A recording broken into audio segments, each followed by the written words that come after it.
मी प्राध्यापक तुकाराम सोलापुरे लक्ष career institute बार्शीच्या स्पर्धा परीक्षा प्लॅटफॉर्मवर आपले सहर्ष स्वागत करत आहे. मित्रांनो, माझे शिक्षण MA, सेट, नेट, पेट उत्तीर्ण आहे. तसेच PhDचा अंतिम टप्पा चालू आहे.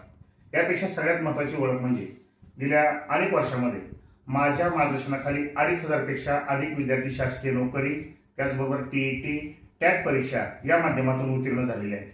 मित्रांनो, आजच्या आपल्या टॉपिकचा विषय आहे TET परीक्षेमध्ये मॅथमॅटिक्समध्ये कितीही अवघड पेपर निघाला तरी कमीत कमी 17 ते 18 मार्क कशी घ्यायचे आहे. मित्रांनो, हे शक्य आहे. कारण का तर आपल्याला माहिती आहे की साधारणपणे अनेक विद्यार्थी पेपर झाल्यानंतर म्हणतात की गणित अवघड आहे, किंवा पाठीमागच्या परीक्षेचं अनालिसिस करून म्हणतात की TET परीक्षेला गणित जरा थोडं अवघड विचारतात. हो मित्रांनो, सत्य आहे. मात्र कितीही पेपर अवघड निघाला तरी आपल्याला माहिती आहे की गणितामध्ये आपल्याला कमीत कमी 17 ते 18 मार्क पडू शकतातच. हे करत असताना आपल्याला माहिती आहे की मित्रांनो, आपल्याला 10वी पर्यंत गणित होतं आणि ते पण नीट नव्हतं. त्यामुळे आपल्याला गणिताचं बऱ्यापैकी टेन्शन असते. परंतु आपल्याला वयाचा विचार केला असता, आपल्या बौद्धिक क्षमतेचा विचार केला असता, आपल्या मॅच्युरिटीचा विचार केला असता, आपलं वय वाढत तसं मॅच्युरिटी थोडीशी वाढत असते आणि त्यानुसार कितीही काठीण्य पातळीवरचा पेपर आला तरी आपल्याला या परीक्षेमध्ये 17 ते 18 मार्क पडू शकतात. हे कसं? तर मित्रांनो, साधारणपणे आपल्याला माहिती आहे की एखादी कुठलीही एक्झाम असली तर त्या परीक्षेमध्ये प्रश्नाचे डिव्हायडेशन 3 घटकांमध्ये होत असते. कसं? तर 33% प्रश्न हे सोपे असतात, 33% प्रश्न हे मध्यम लेवलचे असतात आणि 33% प्रश्न हे काठीण्य पातळीवरचे असतात. मग काठीण्य पातळीवरचे जे 33% प्रश्न आहेत आपण त्याचा विचार करायचा नाही. आपण कोणता विचार करायचा? जे परीक्षेला सोप्या पातळीवरचे 33% प्रश्न आहेत आणि मध्यम लेवलचे 33% प्रश्न आहेत. ह्या प्रश्न जर आपण विचार केला, विशेषतः यासाठी काय करावं लागेल आपल्याला? तर आपल्याला माहिती आहे की 2021 पासून ज्या TETच्या एक्झाम झालेल्या आहेत त्या TETच्या एक्झामच्या पाठीमागील परीक्षेचं PYQचं अनालिसिस करावं लागेल. त्याचं कारण काय? तर आपण कितीही अभ्यास केला आणि जर आपल्याला PYQ माहित नसतील तर या परीक्षेमध्ये यश मिळू शकत नाही. कारण का आपण TET परीक्षेला एखादा रेफरन्स बुक घेतो आणि first page to last page करण्याचा प्रयत्न करत असतो. तसं करायची गरज नाही. मागच्या 3 वर्षाचे पेपर घ्यायचे, त्यामध्ये कोणत्या घटकावर अधिकाधिक प्रश्न विचारलेले आहेत तेच पाहायचा प्रयत्न करायचा आहे आणि तेवढेच टॉपिक करायचे आहेत. उदाहरणार्थ आपण जर पाहिलं, समजा मी काय करत असतो की गणितासाठी महाले सरांचं कृपया प्रकाशन करा, त्या टॉपिक या पुस्तकातील आउट ऑफ आउट विद्यार्थी म्हणजे आउट ऑफ आउट प्रश्न येऊ शकतात असं मी सांगत असतो. परंतु TETचा जर विचार केला तर आपल्याला first page to last page करायची गरज नाही.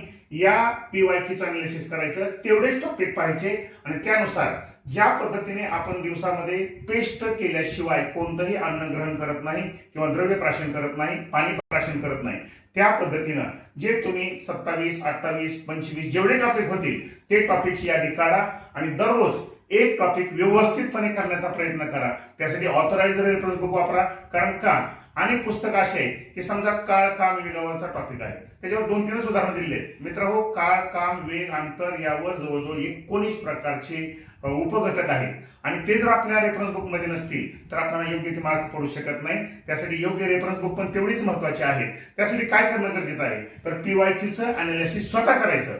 त्याचं कारण काय? त्यानिमित्तानं आपण पेपर बघत असतो आणि असे 25 ते 27 टॉपिक काढा की जेणेकरून आपण डेली एक टॉपिक केला तरी आपली व्यवस्थितपणे तयारी होऊ शकते. हे करत असताना आपल्याला काय करणं गरजेचं आहे की आपल्याला कोणत्याही घटकाला किरकोळ लेखून चालत नाही. फॉर एक्झाम्पल, आपण अत्यंत अवघड पातळीवरची उदाहरणं पाहण्याचा प्रयत्न करत असतो. मात्र ते करण्यापेक्षा आपल्याला माहिती आहे की अगदी गेल्या वर्षीच्या किंवा 1-2 वर्षापूर्वीच्या TET परीक्षेमध्ये प्रश्न विचारलेला आहे, खालीलपैकी कोणत्या संख्येला 4ने आणि 8ने पूर्ण भाग जातो? याचा अर्थ काय? हा प्रश्न कशावर आहे? तर हा प्रश्न आहे कसोट्यावर. याचा अर्थ असा होतो की आपण जे PYQचं अनालिसिस केल्यानंतर आपल्या लक्षात येत आहे की आपल्या रेफरन्स बुक मधला किंवा पुस्तकातला एखादा संख्या वाचन सुद्धा टॉपिक महत्वाचा आहे. कसोट्या हा टॉपिक महत्वाचा आहे. काळ, काम, वेग, अंतर, लांबी, सरळ व्याज, चक्रवाढ व्याज, लसावी, मसावी, नफा तोटा, शेकडेवारी, त्याचबरोबर गुणोत्तर प्रमाण, हे आपल्या हातातले जे टॉपिक आहेत हे तुम्हाला कोणत्याही अकॅडमीच्या मार्गदर्शकाशिवाय, कोणत्याही लेखकाच्या मार्गदर्शनाशिवाय तुम्हाला हे येऊ शकतात. स्वतःला कमी लेखायची गरज नाही. कारण का आपल्या वयानुसार आणि मॅच्युरिटीनुसार हे प्रश्न आपल्याला येत असतातच. फक्त मेंटॅलिटी करायची आहे की मला या परीक्षेमध्ये 33% प्रश्न जे अवघड आहेत ते नाही तरी चालतील, पण जे 17 ते 18 प्रश्न असे आहेत PYQचं अनालिसिस केल्यानंतर की ते तुम्हाला येऊ शकतातच आणि ते येणं गरजेचंच आहे. कारण का ज्या पद्धतीने आपण डीएड आणि बीएड करत असताना सिरियसली तयारी केली होती, तसंच या टीईटी परीक्षेत सुद्धा तुम्हाला आता सिरियसली तयारी करावी लागणार आहे. कारण का तर हा निकाल सर्वोच्च न्यायालयाचा असल्यामुळं आपल्या मुळावर येऊ शकतो. त्यामुळं आपण सर्व घटक जर व्यवस्थितपणे तयारी केली आणि त्यामध्ये गणिताला आणखी जरी अवघड प्रश्न आले तरी मला जास्त नको आहे, 17-18 प्रश्न आहेत ते मात्र आलेच पाहिजे, यासाठी प्रयत्न करणं गरजेचं आहे. त्यासाठी मित्रांनो लक्षात ठेवा, गणितामध्ये कसं असतंय, 2 + 2 = 4च असते. म्हणजे इथं 2 + 2 = 5 होऊ शकत नाही किंवा 2 + 2 = 3 होऊ शकत नाही. इतर त्या ठिकाणी होऊ शकतंय, पण गणिताला जर तुमचा एखादा मार्क परफेक्ट आला तर इथं 100% मार्क पडत असतात. त्यामुळं गणिताला सुद्धा दुर्लक्ष करू नका. फक्त जे अवघड टॉपिक आहेत त्याला महत्व देऊ नका. कारण का एखादा मुलगा असतो त्याला वाटत असते की आपल्याला आयुष्यामध्ये लग्नामध्ये अशा स्वरूपाची सुंदर हिरोईन मिळावी, पण त्याच्यानं शेवटी मिळत नाही. मग ते जे मिळत नाही त्याच्या पाठीमागे लागण्याची काय गरज असते? मग त्याच्याऐवजी गणितामध्ये सुद्धा जे प्रश्न येतच नाही ते फक्त ओझरते बघा. मात्र जे टॉपिक तुम्हाला गणितामध्ये 100% मार्क देऊ शकतात ते PYQ अनालिसिस करा. विशेषतः PYQ अनालिसिस करताना 2021 नंतरचं करा, कारण का 21 नंतरचा पॅटर्न थोडा बदललेला आहे.